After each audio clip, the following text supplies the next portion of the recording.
Whether you're a carer, a transporter, an emergency phone operator, or a volunteer who's passionate about wildlife, thank you for taking part in the search and rescue of our sick, injured and orphaned wildlife. What you'll get from the DVD today is truly a day in the life of our search and rescue volunteers out there in the field. You'll get a real understanding as to what's involved in the day, and you'll also get to understand what you need to do beforehand to make the day as enjoyable as you can. Nothing will prepare you for the devastation that you'll see out there in the field. The amount of impact the fires have had on people, the land and forests, and our beautiful wildlife. There will unfortunately be some sad days, but without the help of our amazing volunteers, many animals wouldn't get a second chance. As a volunteer, you'll be making a huge difference. So enjoy the DVD, but more importantly, enjoy the time out there in the field searching for our sick, injured and orphaned animals.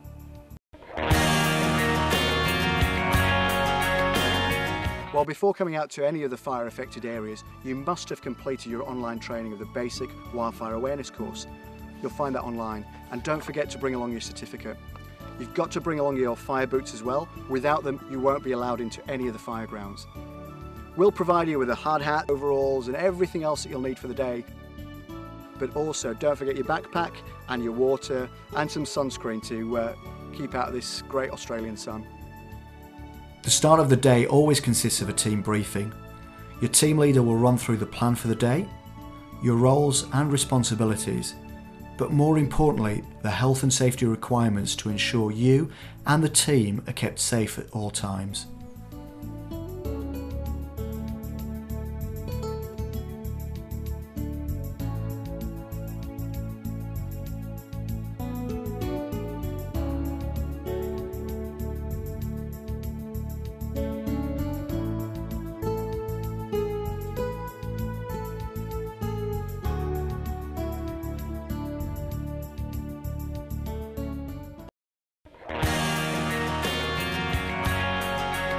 There are a number of search techniques you'll use, but the most common ones will either be line walks or searching by cars.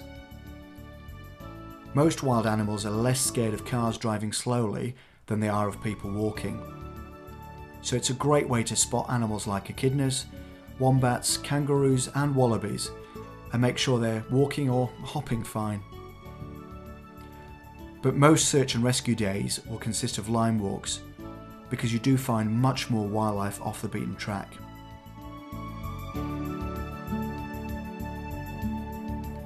It also gives you more opportunity to find tree-dwelling animals like koalas and possums, and check out any drays or nests in trees. The safety of you and the team are paramount on any line walk, so make sure you listen carefully to the team leader's instructions. Always make sure you keep the people walking to your left and right in sight, and don't be afraid to get on the radio to stop the line if you've lost visual on someone. Also be aware of burnt trees and branches above you or wombat holes below you. Walking through burnt forests isn't always easy, but with extra care you can make sure that you're always kept safe. When you find something that needs closer examination, it's time to capture. Every animal and every situation is slightly different, so listen carefully to the instructions.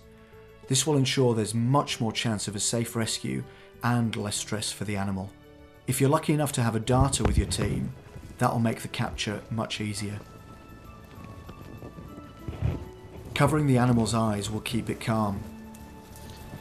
Okay, I've got him. Alistair, you can come through, and I want the team through as well, please. Thanks. Yeah, big toe. Yeah, so he's burnt there. Is that mange on the back? He's certainly emaciated. That's mange on the back.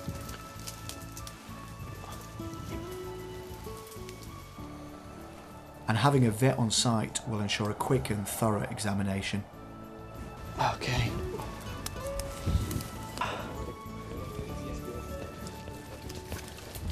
Should the vet decide the animal needs some further help, it's time to take it to one of our great carers.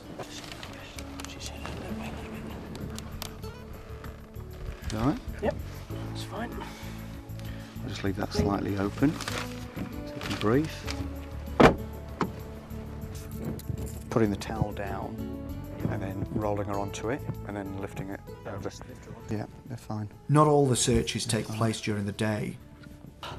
Much of our wildlife is nocturnal, so don't be surprised if you're searching and rescuing at dusk or dawn.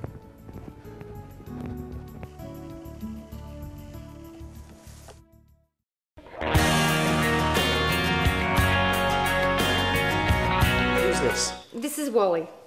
Wally, he come from Combinine Fires. He wasn't burnt. He was a little bit singed, but he's lost his mum, and he possibly would have been with his mum through the fires. So maybe she got killed. We're not really sure. But he was up in a tree with no leaves, and in a burnt-out area. So his chances were pretty slim.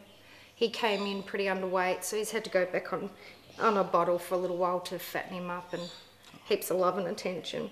He's beautiful, absolutely beautiful. So a lot of the wildlife that comes in get found by search and rescue volunteers. What are your thoughts to the volunteers that spend their days out there and take a look for animals like Wally? Look, I pat him on the back. I couldn't do it personally. I think it was too distressing for myself, but you know, we had to get these animals in. If we didn't get them in, they were going to die. So I pat them on the back. They did a great job. Okay. And how does that feel to get a koala or a roo to a stage where it's ready to go to a shelter and almost ready to be released? Good feeling. Good feeling. They're going back where they're meant to be. Yep. And hopefully he finds some young lady and breeds lots more. Because we're going to need them. We need to find a little lady.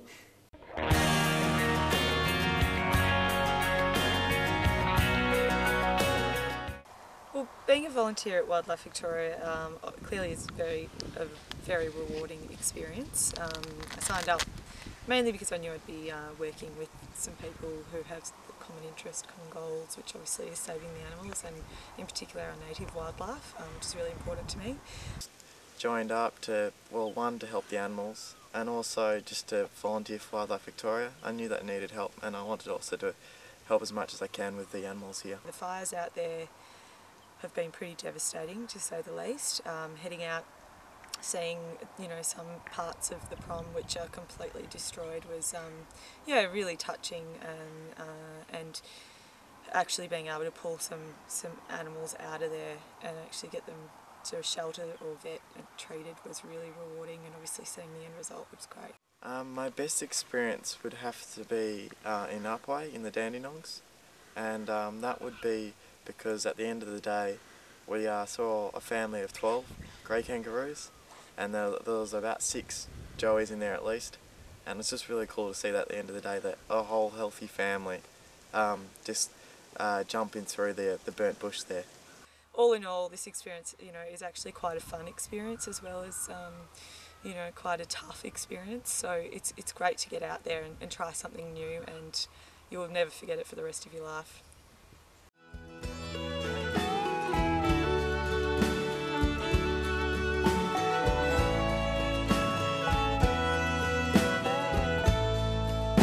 Walk out of the ashes into the sun. Hold your head high, your time will come. Walk out of the ashes and into the sun. You're holding the hands of everyone. Walk out of the ashes into the sun. Hold your head high, your time will come. Walk out of the ashes and into the sun. You're holding the hands of everyone. You're holding the hands of everyone.